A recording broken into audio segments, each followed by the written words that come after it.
एक बार नारद जी और गरुण जी दोनों को अपने ऊपर अभिमान हो गया कि हमसे बड़ा कोई भक्त नहीं है।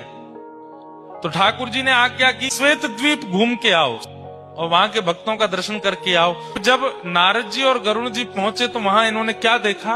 राधा वल्लभ लाल जी मंदिर में विराजमान हैं, महादेव सुंदर आरती उतार रहे हैं, कार्तिकेय जी और श्री गणपति जी सुंदर भोग सामग्री उठा उठा करके ला रहे हैं, पार्वती जी सुंदर सामग्री सिद्ध कर रही हैं और लाखों की तादाद में वैष्णव खड़े होकर के राधा वल्लभ जी का दर्शन कर रहे हैं। जैसे ही आरती पूरी हुई, आरती के बाद कपाट बंद हुए, कपाट बंद होते ही जितने दर्शनार्थी थे सब मूर्छित होकर गिर पड़े।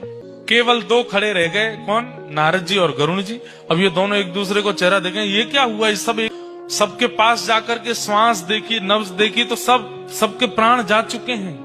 थोड़ी देर में शंकर जी फिर आए और फिर से जैसे ही कपाट खोले, कपाट खुलते सब पुनः जीवित होके खड़े हो गए। नारद जी ने जाके शंकर जी को प्रणाम करके कहा, भगवान ये कैसी लीला? बोले भैया, किसी के प्राण अन्न में बसते हैं, किसी के धन में बसते हैं, किसी की वायु में बसते हैं। श्वेत द्वीप के दर्शनार्थियों के प्राण राधा वल्लभ जी में बसते हैं। जब राधा वल्लभ जी सामने होते हैं तो ये जीवित रहते हैं, और जैसे ही राधा वल्लभ जी के दर्शन अनवसर होते हैं, इनके प्राण निकल जाते हैं।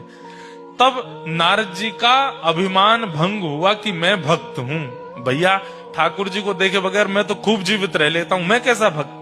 भक्त तो ये हैं जो ठाकुर जी को देखे बिना एक क्षण रह ही नहीं पाते, जीवित ही नहीं रहते।